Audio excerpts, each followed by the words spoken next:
Bueno, ¿cómo ves este simulacro de referéndum? A ver. Bueno, pues el simulacro ha terminado y volvemos a la normalidad.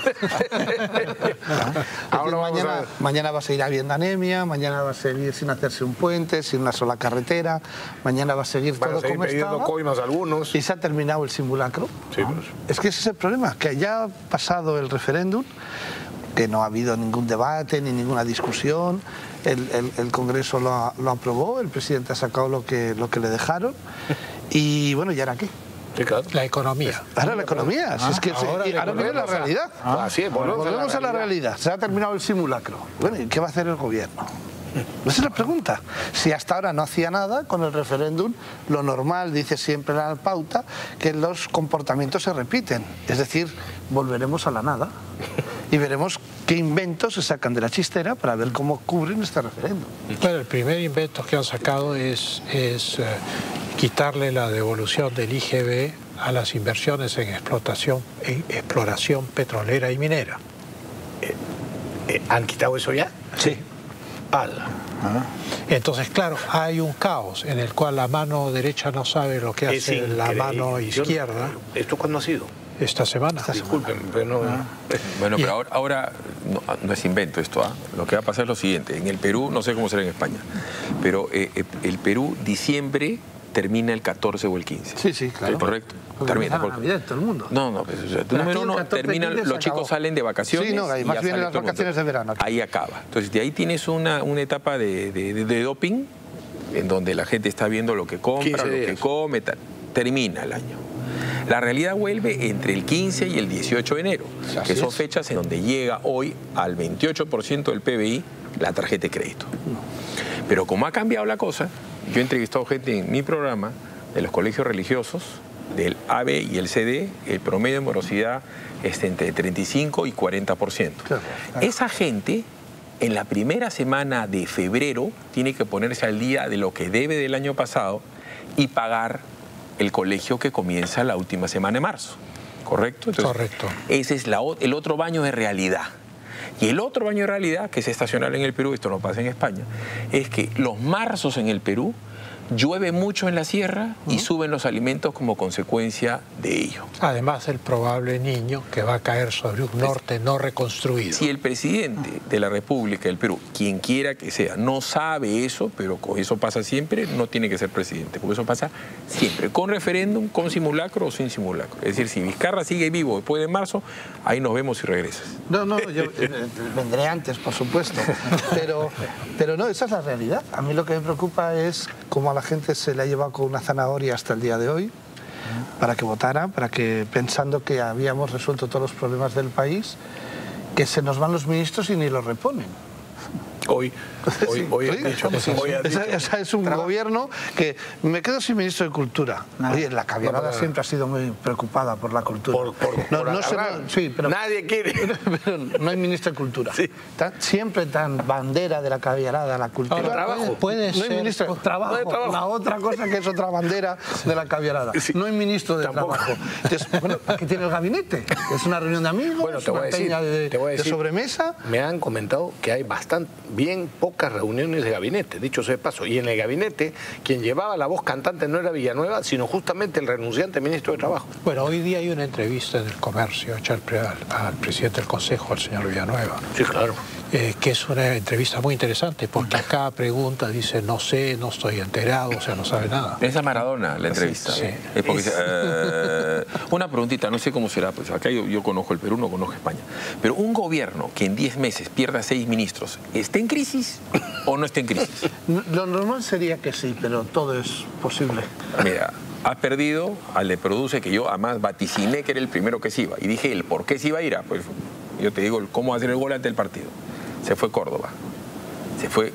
Produce, no te molesta, pero es un ministerio. Sí, es como lo de Trabajo, que tampoco se fue el ministro de Economía.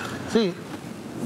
Después lo votaron al ministro de Justicia por Twitter. En tu país lo votan, acá en el país se vota por Twitter. Votaron al Salvador Erice, que hasta ahora no sé por qué lo votaron. Ya van 3. Se fue la de Cultura, porque tenía un viceministro que era más rápido que ella. Se ha ido el de Trabajo. Y se ha ido con más. No, ya está. Hasta No, yo creo que ahí 6. estamos. Hay uno más. Por ahí se me ha escapado. Bueno, pero ¿qué importa? Se han ido 6 de... Ahora, ¿cómo ves Pero tú? ¿por qué no importa? Y eso es muy sencillo. Porque el objetivo político del presidente Vizcarra no es gobernar ni transformarse, es permanecer. Es permanecer. Así es. Entonces, todo eso es accesorio. Todo lo que sería importante, en este caso se queda en segundo plano porque es accesorio. Todo su trabajo consiste en cómo permanecer en el poder. Claro. Y es por eso que este referéndum no es un referéndum en realidad, sino un plebiscito. Pero es un simulacro. Es un porque yo no he visto la palabra Vizcarra en ninguna de las preguntas. No, pero él ha propuesto Pero el 28 de julio al Congreso públicamente ante el país. Sí, y el Congreso le dio la razón. Todo el mundo era consciente que eran sus iniciativas. Sí, es una iniciativa suya que la respalda el Congreso. Y mayoritaria, sí, la respalda. Se supone que todos han Se ganado. somete. Entonces han ganado todos. Han ganado todos. Porque el Congreso que él propone, muy bien, pues es el presidente de la República, el Congreso da el visto bueno a ese referéndum y sale el 80 y pico % en las preguntas. Han ganado todos, se han ratificado Pero todos. ¿tú crees que el Congreso entonces sale bien parado de este referéndum? Bueno, si aplicáramos la norma de que lo que tenía que ser es lo que se vota y no la percepción de lo que se vota, sí. En términos de la psicología política. No. Es que ahí está la respuesta. No, claro, es ese, pero es porque todo alrededor, entonces hay que denunciar toda la trampa que hay alrededor. O sea, yo voto por una cosa, pero interpreto otra. Perdón, Si a la gente se lo hubiera preguntado, lo que usted vota quiere decir que sigue Vizcarra o que no sigue Vizcarra. ¿Hubiera salido el mismo resultado? Yo digo que no. Claro. No. ¿Que sigue Vizcarra? O que no, si hubiera sido. Si la interpretación de las votaciones hubiera sido... La interpretación, lo que se arroga ahora Vizcarra leyendo el resultado, no es lo que la gente ha votado. Exacto. Porque no se ha explicado eso a la gente. Exactamente. Y si no se hace una pregunta muy sencilla. Exacto. ¿Ratifica usted la continuidad del presidente, sí o no? Y la ausencia de ministros, de alguna manera, podría ser un nuevo tipo de enérgico presidencialismo. Por supuesto que es un Y que presidente. tiene otra gente que en el fondo... Tiene un gabinete paralelo que es el que Claro, está haciendo que es el todas que las orienta campañas y es el todo. que organiza este país. Claro. Pero es tan paralelo que para que vean, no me dejaba hablar acá No, sí te dejo. No quería que lo interrumpiera, pero ahora dale. En el colegio me decían cállate, váter todos los días. Yo estoy acostumbrado. dale, profesor Tormento. Pero no, nos hemos olvidado que ha caído el ministro Mauro Medina porque se escapó y nos troza. El interior faltaba O sea, miren lo que estamos, que nos hemos olvidado que ha caído el ministro del Interior porque se le escapó un juez corrupto. Y estamos ante el ministro, repito, que podría caer, o sea, podrían caer 7 ministros en 10 meses y aquí, como decía Martínez Morosini, no pasa nada. No pasa nada. Pero Walter, pasa una cosa que es muy divertida, que es un ejercicio que sí se hace en los almuerzos de Lima. A ver quién se sabe el nombre de 6 ministros. Eso te iba a decir. No lo sabe nadie, por lo tanto ministros pueden caer sin que se note. Porque nadie sabe que son ministros. Se conoce los nombres de los ministros del día que renuncian. Sí, pero es el día que son famosos. Es increíble. Es un gabinete Esa es que no se una sabe de las nada. mejores maneras de ver lo intrascendente de este gobierno. Como gobierno de gestión. Sí, absolutamente. Está haciendo otras cosas. ¿Cómo se llama cuál es el nombre del ministro de Economía? Daniel Alfaro. Gracias. Ha hablado un miembro del BCR. Oliva. Miembro del BCR. Se apellida Oliva. No, te preguntó su nombre. No me acuerdo. Carlos Oliva. Carlos. Ya, de Moragua. Y tú eres director del BCR. Carlos Oliva. No, pero esa es la realidad que estamos comentando. La gente no se sabe ni los nombres de los ministros. ¿Qué pasa? Pero disculpa, él es la gente, director del BCR. Bueno, ya, pero o sea, no le importa, quiere decir. Es gente, es ciudadano. Lo que pasa es que aquello que hoy llaman el ruido político y que en el fondo ha sido un gigantesco psicosocial, hace que las cuestiones de gobierno sean secundarias frente a esta lucha del gobierno contra sus adversarios políticos y el referéndum, etcétera, es lo que llena los diarios, llena los noticieros, y en el fondo las labores de gobierno no existen. La mala praxis y la violación del debido proceso ya ha conseguido que no se haya podido estudiar el recurso de los opositores presos antes del referéndum. Esa es otra. Se ha esperado que el juez Caruancho ha hecho todo tipo de trampas que son prevaricación absoluta, como la dilación de 24 días de trasladar el recurso, la apelación, y enviarlo incorrectamente, para que sea devuelto, para que volvamos a ganar otros días. La sucesión de errores judiciales respecto al debido proceso que está habiendo en ese caso es de absoluta materia delictiva y alguien tendrá que ponerle un cascabel a ese gato, porque el error es humano. Pero la secuencia continuada de errores en un proceso ya no es humano. No, eso no son errores. No, eso son errores. Eso es una realidad. ¿Le puedes contar a los peruanos quién fue Baltasar Garzón y cómo terminó? No, Baltasar Garzón era prácticamente con su novia, que hoy es ministra, la fiscal, eran más o menos Caruancho y José Domingo Pérez, un señor que se dedicaba a hacer instrucciones políticas, vulnerando los derechos fundamentales de los detenidos y para conseguir resultados políticos y escasamente judiciales o ninguno porque viciaba el proceso. ¿Y cómo terminó? Terminó en la Sala Segunda del Consejo General del Poder Judicial, la sala más progresista, presidida por Joaquín Jiménez, un destacado juez progresista, por unanimidad expulsado de la carrera judicial por el delito más grave que puede cometer un juez, que es prevaricación. Sí, porque aquí en el Perú, bueno, esto, déjame precisarlo. Amigos televidentes, habrán oído ustedes muchas veces el delito de prevaricato. Y no es un simple, es de los peores delitos que puede cometer un juez. Justamente, eso es exactamente de lo que va a haber que acusar. En contra de la ley, pues. El que sabe de las leyes en su momento. Para que un juez prevaricar es como cuando un pediatra aborta. Exactamente. Es tomar una decisión injusta a sabiendas. Exacto. Y un juez no puede tomar una decisión injusta a sabiendas. Eso sí. Y las estamos viendo constantemente, porque uno de los elementos fundamentales del derecho es el debido proceso. Cuando se presenta la vista previa para pedir la prisión condicional, no se puede dilatar por parte de la Fiscalía, no se pueden presentar pruebas sorpresivas como se ha hecho, no se puede... La lista de no se puede son tantos y tan continuados que al final te aburres. Hay 11, 12 violaciones. Y la apelación respecto a la prisión preventiva tiene que verse dentro de las 24 horas. ¿De las 24 horas? Está legislado. Y han pasado 24 días. Pero como dice, el fiscal tiene prohibido presentar pruebas sorpresivas en esa vista, ya ha presentado 4. 27 días. 4. Y el juez las acepta. No, porque lo que los televidentes tienen que entender es que cuando se presentan pruebas sorpresivas, el proceso va cambiando. Claro. Ya no es el mismo proceso. La defensa tiene que... Y entonces la defensa queda completamente desprotegida. No, pero es que la Fiscalía, cuando pide una vista previa, ha tenido todo el tiempo del mundo para armar sus pruebas y preparar la vista. La defensa solo tiene 48 horas para prepararla. Correcto. Por eso los únicos que pueden presentar pruebas sorpresivas son las defensas, nunca las acusaciones. Exactamente. Porque el que ha tenido todo el tiempo en el debido proceso es en la Fiscalía. Y en este caso que estamos viendo, el que ha hecho la presentación de pruebas sorpresivas ha sido la Fiscalía, además rompiendo la unidad de acusación. Cuando separa a Keiko de los demás sin haber oído a 6 diciendo que es una organización criminal, no se puede hacer, pero vamos, eso es de antes del primero de derecho. No se puede romper la audiencia única. Claro. A ver, eso ya pasó. Como la historia en el mundo es cíclica, en tu país y en el mío es cíclica y vuelve a repetirse, ellos tienen que verse en imagen y semejanza. ¿A Garzón? No. ¿A qué te vas a España, hermano? Con todo cariño, ahora que juega la final de Libertadores en Madrid. Sí, el día 9 de diciembre. Qué tal barbaridad. El día de hoy jugaron esto. Pero en fin, a lo que voy yo, había un señor que era un mismo Dios muy poderoso, el Chino Rodríguez Medrano, vocal supremo de la República, terminó en la cana. Y Blanca Lilia Colán, que era la fiscal de la Nación, yo la he visto presa. Yo he visto la señora presa. O sea, que no crean que la historia no tiene boomerang para ellos. O sea, que no crean. O sea, si Fujimori ha ido preso y Montesinos ha ido preso, que han tenido, creo yo, más poder que el virrey de España cuando el virrey era virrey, solo el Inca tuvo más poder que ellos acá en el Perú, cualquiera puede ir preso. O sea, que no les extrañe que acá 5 o 6 años, Concesión Carhuancho y el otro señor jueguen naipes en la cárcel. O sea, así es la historia en el Perú y así es en el mundo. Es así. El corsi et ricorsi. Pero bueno, ahora que volvemos al día acabo del simulacro, volverá a la realidad esta situación. Yo no sé, José Domingo Pérez, qué va a intentar sacar a partir de ahora. Alan, pues.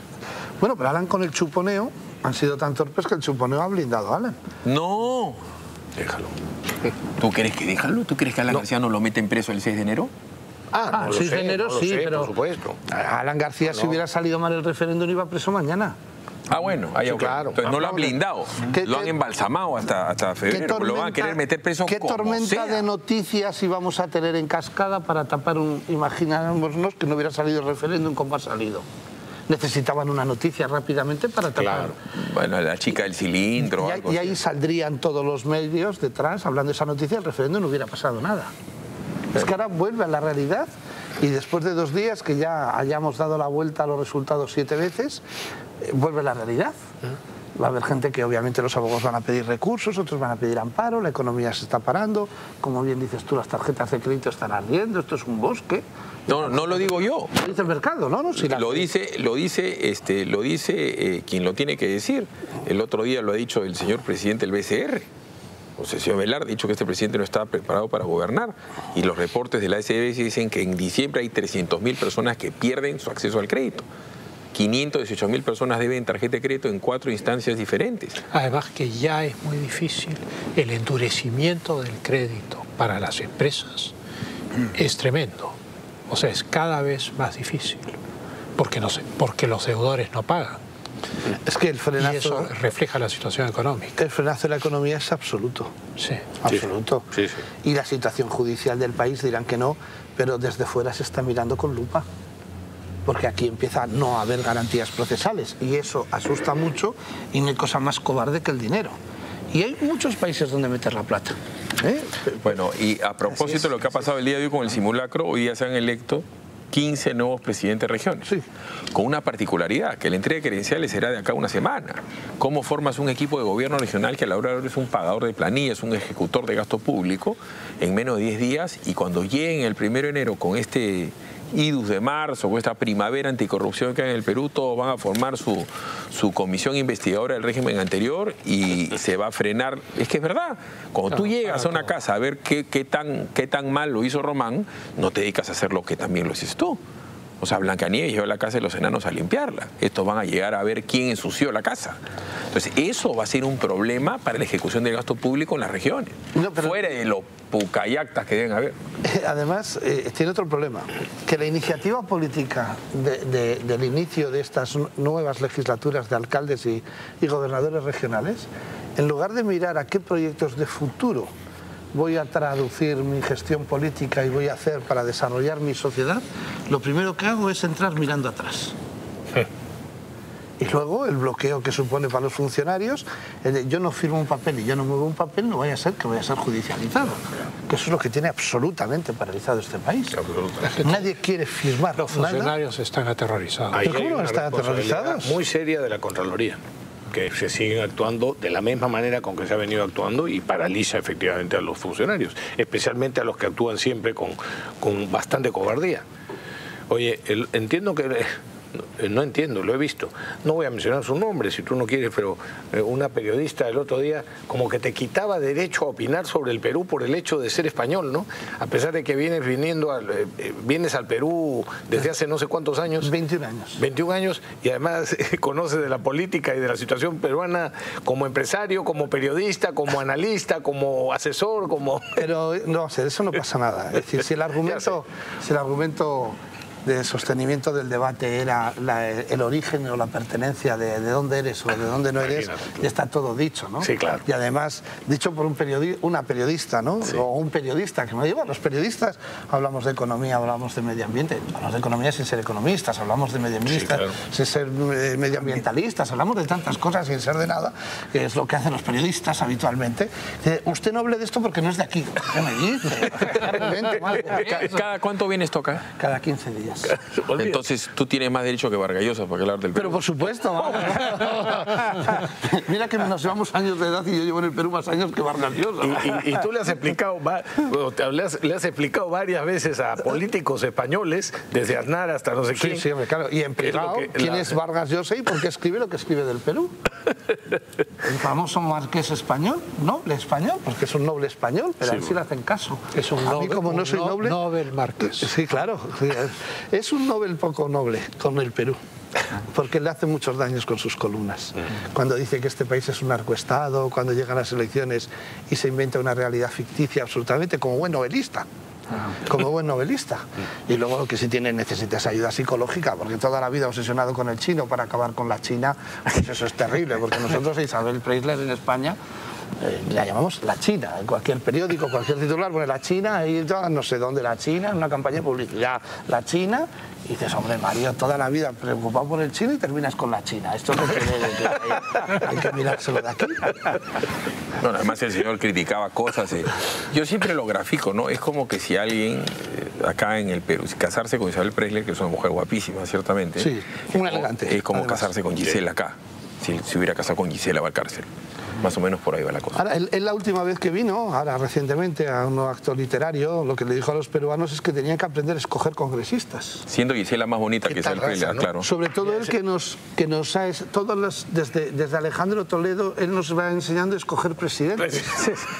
Todos corruptos. Nos recomienda. Sí, además él es el garante, porque luego él se convierte en garante. Bueno, viene la campaña, saca la foto juró frente a él. Y luego dice, qué disgusto tengo, eran mis hijos los que le apoyaban, yo tengo un disgusto porque mis hijos eran... No, señor Vargas Llosa, usted ha venido aquí y nos ha dicho que apoyemos a Alejandro Toledo, a Ollanta Humala, a Alan García y a Pedro Pablo Kuczynski.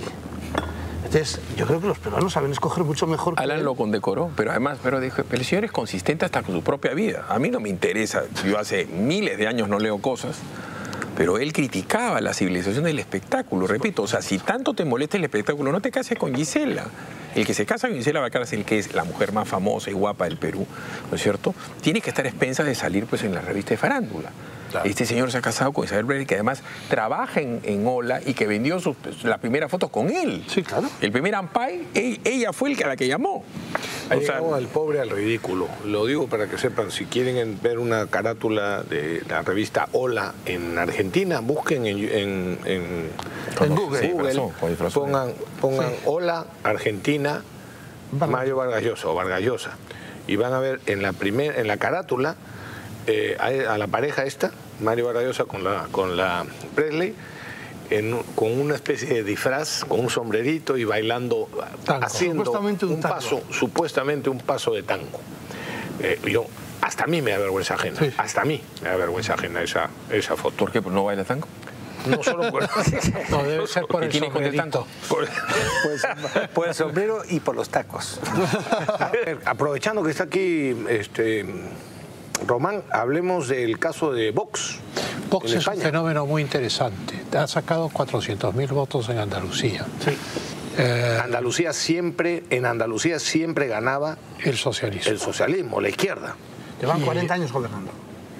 En la comunidad. En la comunidad autónoma andaluza, el gobierno. Se les ha acusado de franquistas, de fachas, etcétera. Pero sí, cuando uno ve las entrevistas que les hacen, pues evidentemente son partidarios del libre mercado y de valores, digamos, tradicionales, de familia, de patria, de derecho a la vida, etcétera. Y entonces se parecen más a los Tories ingleses que a cualquier otra cosa, y da la impresión de que son unos liberal conservadores. Sí, eso es lo que es. Vox, lo que pasa es que en España, como pasa aquí si no eres caviar eres fujimorista, claro. O ahora un fujimorista ahora. En España, si no eres caviar o progresista, eres facha. Incluso llegan a decir que Ciudadanos, Partido Popular y Vox son las extremas derechas. O sea, pasas de la izquierda a las extremas derechas. Hay un agujero negro en la mitad. No hay nada en el medio. Nada, ¿no? Claro. Es decir, para que nos hagamos una idea, Vox está mucho más cerca del centro por la derecha que Podemos del centro por la izquierda. Con lo cual habrá que pensar quién es más extremista de los dos. Bueno, Podemos es muy extremista. No, Podemos es extrema izquierda, que además pacta con terroristas, pacta con independentistas, pacta con todos los nacionalistas. Está en el Foro de Sao Paulo. Sí, pero que es un partido de extrema izquierda. ¿Qué pasa con Vox? La última sesión ha sido en La Habana. Vox nace en 2013 de la escisión del Partido Popular. A la derecha del PSOE solo había Partido Popular. Mientras que en la izquierda del PSOE tenían Izquierda Unida Podemos. Es lo que técnicamente en política se llama un anclaje técnico, un anclaje ideológico. Es decir, si el Partido Popular se va hacia la socialdemocracia y hacia el centro, si tuviera una fuerza a la derecha, como en este momento tiene Vox, hace que la gente diga, bueno, pues me voy a este sitio. Ahora, pero una consulta. En el Perú hay un fenómeno muy particular, que de repente a ti te debe ser ajeno, pero en el Perú no importa tanto la ideología, sino importa la simpatía. Ya. O sea, el que tú, por dar un ejemplo, Verónica Mendoza, la gente no se pone a pensar que es comunista y que quiere la estatización de las cosas. La ve guapa y ya está. Sí. O sea, punto. O sea, en el Perú es mucho más básico, no se pone a pensar en la ideología. Keiko era una rockstar hace 2 años, casi gana en primera vuelta y ahora que la quieren meter presa y quieren que importa que se hunde en la cárcel. Entonces, estamos hablando de que acá en el Perú al menos la ideología no es importante. Acá lo que importa es la simpatía. En España es así. En España realmente importa el contenido del mensaje. Sí, y se ha visto en estas últimas elecciones. Es decir, el bajonazo que ha pegado el Partido Socialista, ha habido una abstención enorme, como no había habido en la historia, ha votado menos del 60% de la población, en España no es obligatorio el voto. Entonces ha habido mucha gente socialista y de izquierdas que ha decidido no votar a su partido porque el presidente puede ser muy simpático, pero ideológicamente no funciona. Y en la derecha lo que ha pasado es que ante el abandono de las posiciones tradicionales de derecha de Mariano Rajoy, que en su gobierno se ha ido... Su secretaria de Estado de Comunicación decía que las políticas progresistas de Rajoy dejaban a la socialdemocracia europea, a la derecha del Partido Popular. La gente decía, pero si yo lo que quería es que la socialdemocracia estuviera a mi izquierda, no a mi derecha, porque los que han votado centro-derecha han votado PP. De ahí, cuando Mariano Rajoy libera a Bolinaga, que fue un secuestrador que tuvo a Ortega Lara, que es un destacado miembro de Vox, la persona más largamente secuestrada en España, que estuvo 2 años en condiciones absolutamente infrahumanas secuestrado, cuando Mariano Rajoy, siguiendo la hoja de ruta de Zapatero, que había pactado con ETA, liberó al secuestrador de este señor, hay una serie de personas del Partido Popular y que eran cargos en el Partido Popular que abandonan el Partido Popular y se convierten en Vox. Luego, de donde nace ideológicamente y la matriz ideológica del Partido Popular es Vox, que en el fondo recoge las esencias de lo que era la Alianza Popular de Manuel Fraga Iribarne, que es el origen del Partido Popular. Porque en España hay extremas derechas, está Falange, está Alianza Española, que es la heredera de Fuerza Nueva, es decir, en España sí hay extrema derecha. ¿Pero qué preconizan? ¿Qué es lo que han prometido que va a cambiar en España en Buen Romance? No, bueno, pero en primer lugar, esto es la lectura es que es una reacción al hartazgo del izquierdismo y de Sánchez. De Rajoy. Ellos lo más... Y de Rajoy. O sea, aquí esto surge gracias a Rajoy. Lo fundamental es que Rajoy, que pertenece a una generación que es muy acomplejada frente a la izquierda. Correcto. Y que siente la necesidad de ser aceptados por la izquierda.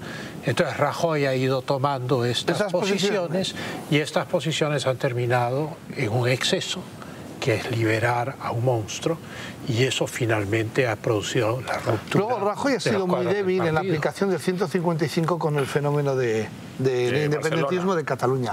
Vox como partido es el que lleva la acusación popular contra los golpistas y el que ha hecho que estén en la cárcel todos los que están por haber dado el golpe de Estado. Y eso la gente lo ha premiado. Luego Vox no tiene ningún complejo y dice que España es una nación y que deberían de desaparecer los 17 parlamentos autonómicos, que son costosos, que rompen la unidad de España y que no hacen nada en este momento y no tiene ningún sentido en la realidad actual que pudo tener hace 40 años. Eso la gente joven está calando y luego además está diciendo que la inmigración, es que ahora lo moderno le han quitado el IN. Los socialistas, como quitan todo, hasta la inmigración le han quitado el IN y le llaman migración. Dicen que tiene que ser ordenada.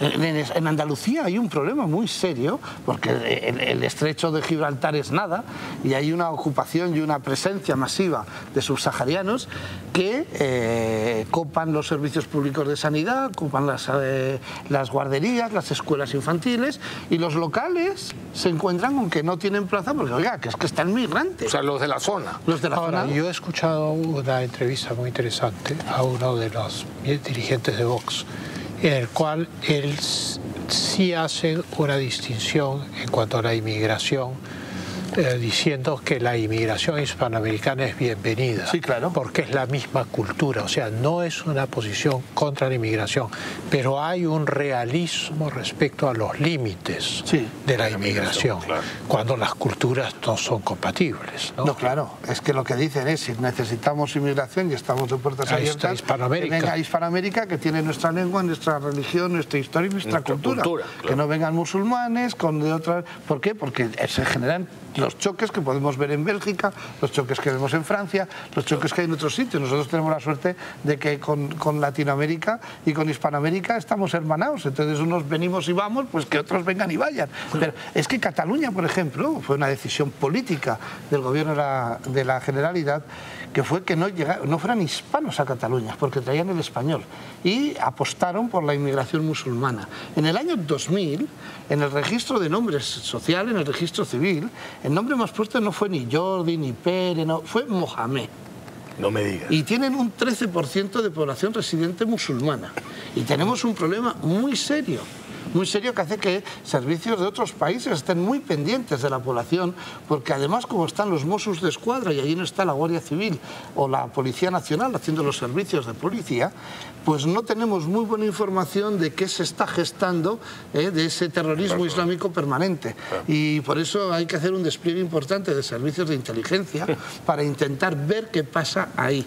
Y esa es la realidad. Entonces al final ha llegado Vox sin complejos, hizo un acto hace 3 meses en Vista Alegre tremendo, en el que todo el mundo dijo, este partido está y va a salir. Y efectivamente se ha visto ayudado por la abstención, pero claro, que en Andalucía Vox aparezcan 400.000 votos. Es enorme, es el 12%. Sí, es una barbaridad. Es una barbaridad. Es una barbaridad. Pero es un fenómeno que lo vamos a ver en otros países. Lo están intentando homologar a la extrema derecha y no es extrema derecha. No, es una cosa nueva, que es también lo que hay en Hungría, una reacción que es lo que hay en Italia, que es lo que hay en Polonia, en Austria, en el Brasil, en los Estados Unidos. Los dos pueblos más... Es una reacción mundial. Los dos pueblos más lo de Francia es el preludio. Claro, es que en Francia este proceso que estamos viendo en Europa lo retrasaron con la presencia de Macron. El establishment, viendo lo que estaba pasando en nuestros países, lo que decidió es, bueno, la transversalidad, como abandono de las políticas y simpatías, pero lo que yo quiero es soluciones, y eso es la transversalidad. Entonces vieron lo que estaba pasando y el establishment, que veía que perdía el poder, lo que hace es instalar lo más transversal que existe, que es el Estado. Porque el Estado atiende desde niños a mayores, desde izquierdas a derechas, de las ciudades a los pueblos. Entonces buscaron como ellos tienen la escuela de altos funcionarios del Estado, buscaron al señor Macron. Que había estado en el Banco Rothschild, que era inspector de finanzas. En la derecha, valía para ministro de tenía uno. todos los contactos. ¿Por cuánto le ganó a Le Pen? Era guapo, encima estaba casado con una señora 20 años mayor, así abarcábamos todos los ámbitos posibles poblacionales. No recuerdo la diferencia. Pero la Le Pen, o sea, el papá de la Le Pen es... El papá de la Le Pen sí era extrema derecha. Tú eres zurdo, al contrario del papá de la Le Pen. Sí, ese sí es extrema derecha, la hija ya no. No, la hija no. El padre y la hija están... Y expulsó al padre. Sí, expulsó al padre del partido. ¿Cómo se llama? Keiko Le Pen. No, Marie se llama Marie ella. Keiko Marie. Marine Le Pen. No, pero lo que ha pasado en Francia es que efectivamente... Y tiene una sobrina también, que es una política enormemente capaz, que es Marion Maréchal Le Pen. Y ahora estamos viendo que el Estado, como no resuelve los problemas, estamos viendo lo que está pasando en París. Pero, por ejemplo, los 2 pueblos más comunistas que hemos tenido en Andalucía, en los 2 es donde ha ganado Vox. Porque los trabajadores y los obreros se han visto al final abandonados. Sí, claro. Lo que sucede es que este combate, esta, digamos, estrategia de guerra psicológica que el neomarxismo ha llevado consistentemente durante más de 40 o 50 años, ha funcionado mientras el estado bienestar europeo tenía una deuda moderada, pero una vez que la deuda ha atravesado cierto umbral, como se vio en el caso de Grecia, o el de España, que estamos por encima del 100 del PIB, claro, entonces viene la catástrofe y el Estado ya no puede servir al ciudadano, entonces se empieza a salir la verdadera faz del sistema. Esto ha tomado mucho tiempo y ahí la estrategia de guerra psicológica deja de funcionar, porque la gente ven su propia situación, ya no son teorías que leen en los periódicos, ya lo constatan. Es su vida la que está en peligro. Y hay otra realidad, porque si reviséis la hemeroteca hasta hace 10 días, Vox en los medios de comunicación españoles no existía. Sí, pues, solo existía en Intereconomía y en Es Radio, dos cadenas más bien pequeñas, pero los únicos que daban cobertura de sus actos y de su presencia. Todos los demás medios lo ninguneaban, no existía. Pero ahora están las redes sociales. Claro. Y el nivel de movimiento y movilización que tiene en redes sociales Vox es tan grande que el resultado está ahí a la vista. Claro. Yo he investigado a Vox en redes sociales. Sí, claro, y ahí puedes encontrar todo. Ideario, vídeos, lo que piensan, pero las manejan muy bien, con un costo muy bajo y con un nivel de penetración altísimo. Que fue el fenómeno Trump. Trump llegó a la presidencia por redes sociales a través de Breitbart y otros. Y antes Obama. Yo siempre miro el obituario del New York Times. La diferencia entre Obama y Trump es que Trump tenía todo el establishment en contra. Eso sí, Obama no. Claro, y venció a todo ese establishment mediático con las redes. Yo por eso miro el obituario del New York Times todos los días, por el editorialista. Porque después del editorial que le hizo a Trump justo 2 días antes de las votaciones, explicando al país cómo no podía ganar ese cenutrio, ese cafre y todas esas cosas, y el caso que le hicieron, dije, este señor aparecerá ahorcado en su habitación. Les cuento algo que es Publicherry. Yo tengo un canal digital que se llama El Pego Digital. El mes pasado ha tenido 48 millones de alcance, 17 millones de reproducciones. Y la semana pasada hicimos 2 videos con el Guachimán del Infierno, ¿no es cierto? Que es el señor Barba. 2 videos de Barba, soltábamos 2 minutos. 190.000 gente la leyó. O sea, Barba en un día ha sido más leído que, no sé, ¿quién es el director de comercio?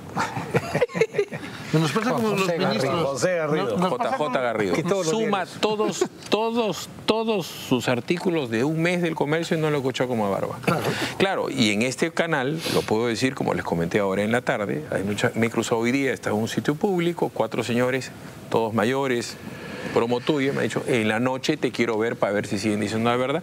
Tiene su club de fans del señor. Pero en teoría, ¿no es cierto? En teoría, nadie lo escucha a Pepe Barba, nadie sabe quién es Rafael Rey. Bueno, yo soy de fuera además. ¿Bueno? Sí, no tienes derecho no tienes derecho a hablar. Según una conocida periodista peruana, no tiene derecho a Bueno, pero acerca de los canales también hay una guerra sorda entre los gobiernos, las redes y los medios. Este canal es un ejemplo. Este canal, cuando en el 2009 se dio la ley de televisión digital terrestre, obtuvo el número 1. Sí, claro. Porque los canales antiguos decidieron conservar sus números. Entonces América Televisión dijo yo me quedo con el 4 y así sucesivamente, ¿no? Latina dijo con el 2, pero los nuevos podían escoger y Willax escogió el canal 1, ¿no? 1.1, pero en la práctica 1, ¿no? Sí. Pero ahora, en estos días, el Ministerio de Transportes y Comunicaciones pues ha decidido qué números deben ser los anteriores a la ley, cuando eran análogos y no digitales, ¿no? Pero el problema es qué pasa con los números de los nuevos canales y entonces los quieren mover. La realidad es que Willax opera desde el 2017 en el canal 1, en esa frecuencia digital. Toda su programación y la publicidad se concentró en ese número 1 porque tenía que llegar a su mercado objetivo. Y entonces la pregunta es ¿por qué quieren mudar a Willax ahora a un número? Al 99.537. Probablemente después de esta enorme inversión que se ha hecho. Entonces la pregunta es ¿por qué Willax no le cae al gobierno, ¿no? Al Ministerio de Transportes y Comunicaciones? Así que debe ser que hay algún programa que no les gusta. Sí. O de repente 2. Por lo menos 2. Debe ser porque yo he dicho que Edmercito Trujillo hablaba su terno en licuador, entonces por eso se ha ofendido. ¿Pero tú has visto al ministro Edmercito Trujillo? No. A mí me parece que ahora no es ministro de Trabajo, pero los niños no deben trabajar. Edmer Trujillo es niño. Pausa. Pero la razón fundamental es será que... chiquito, será lampiño, pero... Sigue siendo, hoy por hoy es la última trinchera libre e independiente que hay en el Perú. Sí, ¿no? claro. Si se lleva a cabo el antenicidio que se pretende hacer, que es la reasignación de canales, ¿eso es un antenicidio? Claro que es un antenicidio. Va a haber que empezar a hacer unos cursos de cómo se resintonizan las televisiones para que nuestros espectadores nos puedan encontrar de nuevo. Sí. Porque no es que nos vayamos a negro, es que nos mandan a otro lado y donde nosotros estamos aparecerá u otra cosa o aparecerá en negro. Y ese es otro, aprovechando... Eso es un antenicidio, ¿eh? Absolutamente. Y además hay otra cosa que se está produciendo en contra de Willax Televisión y en general de las televisoras en digital, del sistema digital, que es que se viene retrasando el cierre, o sea, el paso definitivo y completo a digital. Claro. ¿No?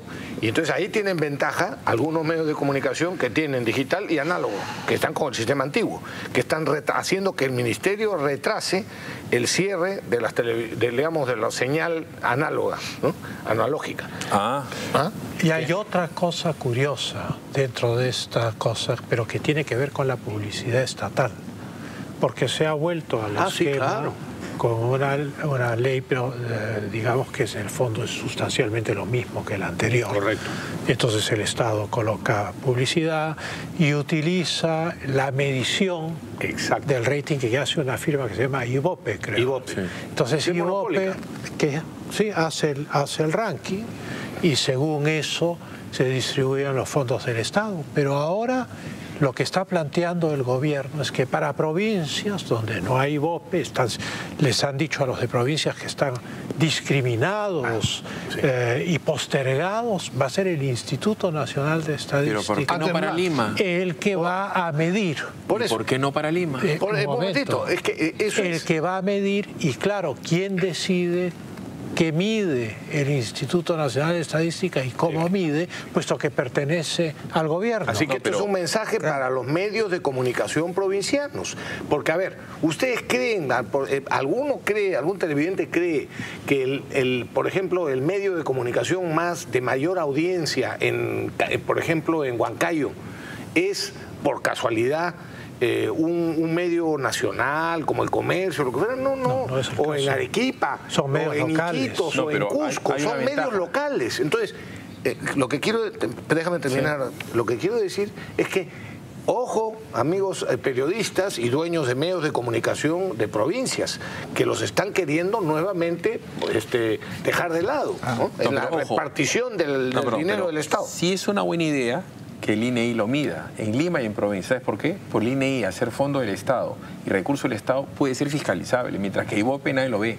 No, estoy de acuerdo. Porque según Ibope nosotros no existimos. Bueno, pero en España tenemos el Centro de Investigaciones Sociológicas, el CIS, que era un sitio muy serio hasta que ha llegado Pedro Sánchez, en el que ahora que han dado la guía Michelin, que da estrellas a los mejores restaurantes por las cocinas, el análisis de las preguntas y las encuestas en función de voto directo, voto inducido y respuestas, es lo que se llama la cocina. Entonces, ¿cómo evaluar los datos para dar al final una tabla de previsiones, ¿no? Sí. Y la cocina del CIS es tan elevada en este momento que estábamos esperando que entrara en la guía de restaurantes, porque hace unas cocinas tan horrorosas, con unos datos tan horrorosos, que no coincide nada. Es decir, en Andalucía no han acertado nada. A Vox le daban 1. Imagínate. En España dicen que el Partido Socialista lleva al Partido Popular 12 puntos. Si eso fuera cierto, la víspera de sacar públicamente la encuesta, ya habría convocado el presidente a elecciones. Claro. Porque 12 puntos te da la mayoría absoluta, claro, con el reparto de escaños que hace España. Por lo tanto, están sacando encuestas editoriales, como también está pasando aquí, en el que los números lo que hacen es respaldar y generar un estado de opinión. Porque aquí hemos vivido una situación en la que hemos querido echar a la gente a la calle y no ha salido. Con la corrupción, Caruancho y José Domingo Pérez. Como la gente no ha salido a la calle, ¿qué ha hecho el gobierno y qué ha hecho los ideólogos de IDL y compañía, ayudados por Ipsos? Encuestas. Encuestas. Entonces, ya que no hay calle, yo genero un estado de opinión. Claro. El otro día podíamos ver las encuestas en las que la situación económica, la gente entre regular y mal, estaba en el 80 y tantos %, 63 de regular, no sé cuánto de mal, la tendencia, todo era malo, y luego mirabas y decían, ¿cuál es la valoración del presidente? En otra encuestadora. Sí. 73 a favor. No puede ser. No puede ser. Alguien está haciendo los numeritos para generar el estado de opinión. Claro. Entonces, si es público, es verdad que se puede fiscalizar. Lo que pasa es que al responsable se le podrá acusar de malversación de caudales públicos y de fraude de ley, porque el papel que... Falsedad genérica. Claro, es falsedad documental, porque si sacas unas encuestas que no son reales, tendrás que ponerle ya que son públicas. Y luego, la televisión digital, no hay que hacer opinativos. Para eso están los decodificadores que se sabe en tiempo real, si se quiere, cuántos codificadores en este momento de todo el país también. No, perdón, en el caso de la televisión digital y en el caso del YouTube, está el señor Zuckerberg, el señor Google. O sea, ya no hay vuelta. No, sí, claro. No es una opinión, es una realidad. Eso te lo dan directamente, de manera exacta. Perdón, hago un paréntesis, me dan una muy buena noticia. Quien está viendo el programa es el cardenal Barreto. ¿Ah, sí? Y el cardenal Barreto, que da conferencia de prensa para las cosas humanas y divinas, mañana va a haber una conferencia de prensa para hablar de la católica, porque el señor es miembro, integra la Asamblea Universitaria. Sí, claro. Entonces, mañana va a dar una conferencia. Mañana va a dar una conferencia de prensa para hablar sobre Marcial Rubio. ¿Van a defender a Marcial Rubio? No, sí, te estoy contando que va a dar una conferencia de prensa. Está bien, buen dato. Buen dato. Está bien. Bueno, antes de ir a una pausa, es curioso que el viceministro de Transportes, que por lo general reciben órdenes políticas, esté tan empeñoso en este antenicidio contra Willax, ¿no? Sí. Y yo digo que este gobierno que dice ser democrático y respetuoso de la libertad de expresión, en realidad quiere sacar a Willax de la competencia, ¿no? Es curioso, este gobierno tiene casi todos los medios de comunicación a sus pies, pero lo quiere todo. Sí. Lo quiere todo. No les basta casi todos. Así es impresionante. Sí, es impresionante, ¿no? Sí, bueno, así ha sido en otro.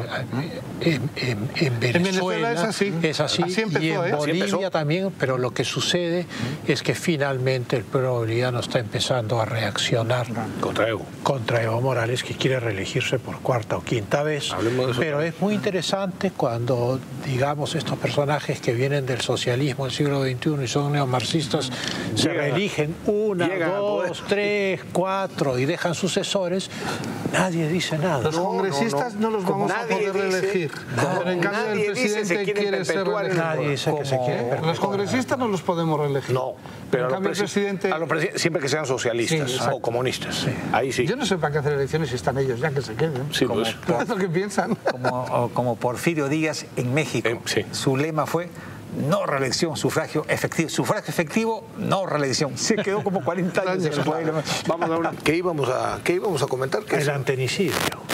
Bueno, el antenicidio, muy buen nombre, Román, por cierto. Vamos a mantenernos atentos para ver si causan, o sea, si continúan o no con el pretendido antenicidio. Eso recuerda a Tres Patines, ¿no? Al juez que decía, a ver, cosa más grande la vida. Chico. El juez que decía, procedamos con el antenicidio. Pero que no nos cobre derecho de autor, ¿no? No, en absoluto, no. Esas cosas, por supuesto. La libertad de expresión y libertad de prensa, ese bien escaso, que pocos sitios quedan ya donde recogerse, porque claro... Mañana seguramente IPIS hace un comunicado de apoyo a Rafael Rey. Una tiranía de lo políticamente correcto, que ha sido un sistema indirecto de crear censura. Claro. A mí me llamó mucho la atención, por ejemplo, el otro día cuando el presunto chuponeo de Alan García, la portada del diario El Comercio no tenía ninguna noticia al respecto. Nada. No, sí salió chiquitito. En la primera, ¿no? En la primera plana. Sí, abajo a la derecha, en una cosita muy pequeña. No había quien la encontrara. Yo le saqué la foto y decía, ahí está. Sí.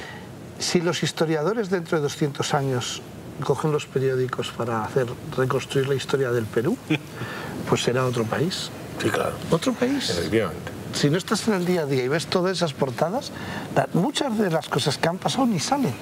Y salen otras. Sí. Entonces, cuando uno hace un análisis crítico diciendo, bueno, imaginemos eso, que alguien tiene que recomponer la historia de este país dentro de 200 años. ¿A dónde vas? Las fuentes son los periódicos. 2018, 2019. ¿Y qué escribirán? Sí. ¿Qué realidad reflejarán? Sí, pues. Porque claro, es que no es información, está todo mezclado de opinión y además está sesgado en una dirección, nadie hace salvaguardas de los intereses que tendría que hacer, no se cumple con la función de ser un contrapoder, sino que se es más palmero que contrapoder. Esa realidad está ahí en la sociedad y es muy, muy preocupante y además es sobrecogedora, entendiendo no de miedo, sino de que están perfectamente engrasados a través de las campañas de publicidad estatales, que por eso tanto nerviosismo, porque es que los grupos están quebrados. Sí. Y se tendrán que preguntar por qué han quebrado. Sí. Y por qué cada día venden menos. Igual es que no son útiles tal como son. Bueno, habrá que adaptarse a la nueva realidad de la sociedad digital y hay veces que es que hay que primar la calidad sobre la velocidad. Esto de reaccione usted y además utilizar de fuente a Twitter, pues a veces, muchas veces es un peligro muy grande, ¿eh? Imagínate. Oye, aquí tengo una frase muy buena que no sé quién la ha escrito, pero francamente buena. A mí me parece brillante quien la escribió. Nuestra generación, dice, se está preocupando tanto por probar que una mujer puede hacer lo mismo que un hombre, que está perdiendo lo que la hace única. La mujer no fue creada para hacer todo lo que hace un hombre. La mujer fue creada para hacer todo lo que un hombre no puede hacer.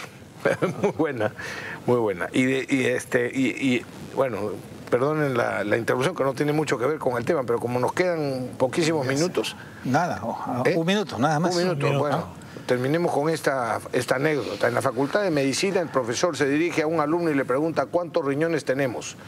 Y el alumno responde 4. ¿4? Replica el profesor. Arrogante, de esos que se sienten importantes pisoteando los errores de los alumnos.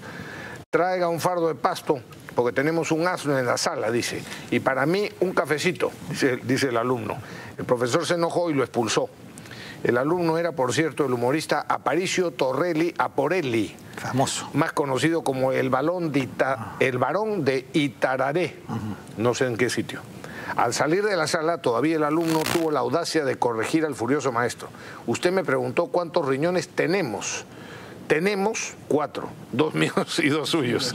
Tenemos es una expresión usada para el plural. Que tenga un buen provecho y disfrute del pasto. Muy bien, amigos, tenemos que concluir. Ha sido un gusto y un placer estar con ustedes.